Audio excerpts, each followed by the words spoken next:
It's been over 6 weeks since I started working in Berlin, and I decided that since I mostly stay in the outskirts of Berlin because I camp there and I work there, that finally I will, in my last days, become a tourist and actually visit like the main attractions of Berlin. So I bought myself a museum ticket and got on my bike and went to city center of Berlin.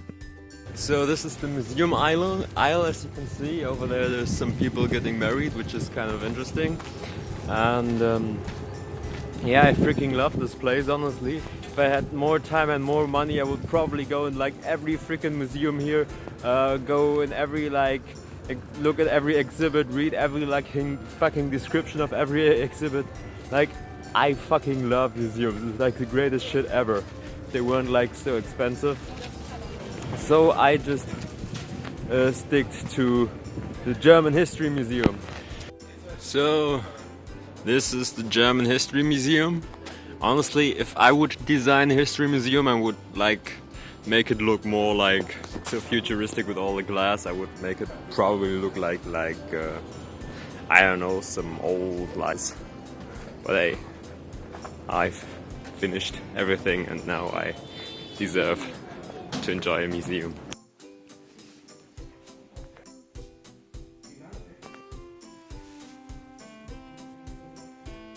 Found out that the guy who does the sign languages of the museum is the same guy.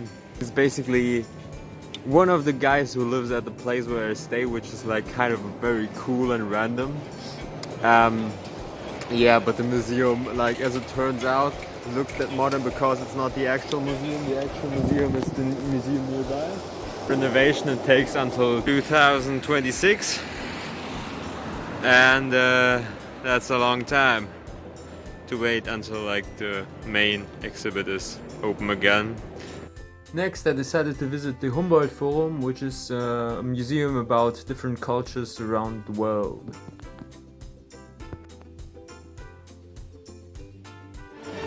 Okay, the Humboldt Forum was way better.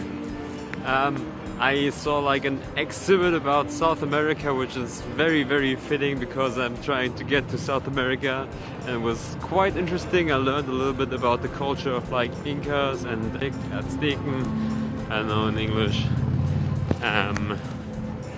So quite educational, very cool, and all free. Freaking love this museum. So I'm right here at the Brandenburger Tor. You can see it behind me. And that's the place where I started in Berlin. The first day where I earned my first money, where I arrived with like 25 cents and got my first cash. And right now I'm just here. I don't have to work. I have more or less enough money to for my trip. And right now I can just be a tourist and look at the Brandenburger Gate, and I've actually met my colleague here more or less while I was working here. He was also working here. He's a singer, and I think he has a pretty interesting story. Yeah, I'll tell my story. Or, I'd like to tell the whole story. So about, I don't know, 6-8 weeks ago, I met Tilo, and he was standing here, and he was doing pillow fights. And I was singing, and I talked to him. I'm a nurse for the elderly. They all have dementia, and on my way of being a head nurse for 22 years in a home for the elderly, I learned a form of empathy that is hard for people to understand that don't work in that field, because dementia patients don't work with their mind, they work with their feelings. So you have to be able to see the dementia patient and see what the problem is. I think that's the first form of telepathy. So I think the first form is empathy, to feel what the other one feels. The next two forms is, one is you look at somebody and by his actions you have enough awareness to understand what his problem is, even without him communicating, because you always communicate. The other form of telepathy is if he would be standing still and you could read his mind. I had a near-death experience and I died after running a marathon and overheated, and I fell over, and my wife threw a bucket of cold water in my face, and I actually woke up after 2 minutes of being dead. I was able to go through the tunnel of light and I actually saw Jesus Christ. So I'm living here in Berlin in my car since last year, August, here. And I come here every day to the Berlin Gate and I meet great people, artists like Thilo or all the other artists I know here.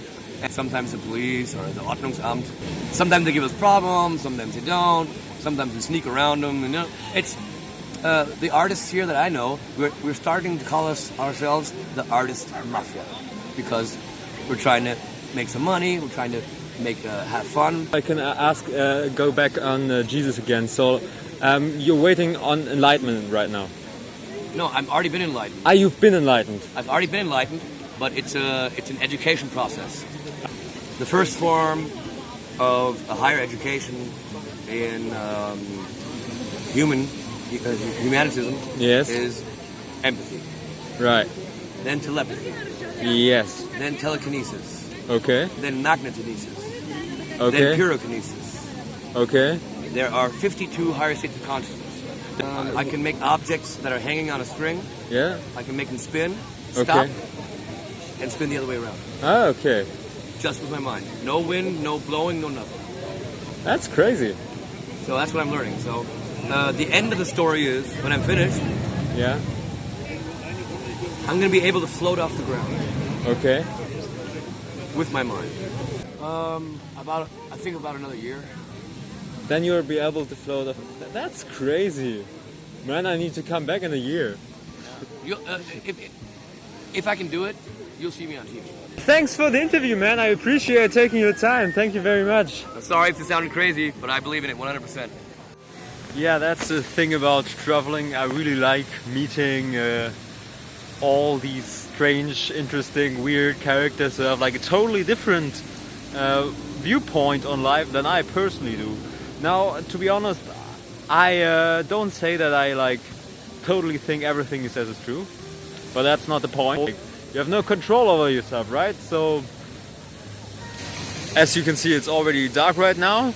So, I think that's it for Berlin. So, I think I've seen like a lot of stuff in Berlin. I've seen like some crazy museums. I've met crazy people. I've earned my money. Now I go back to the place where I sleep last night, pack up my things, and then start hitting the road.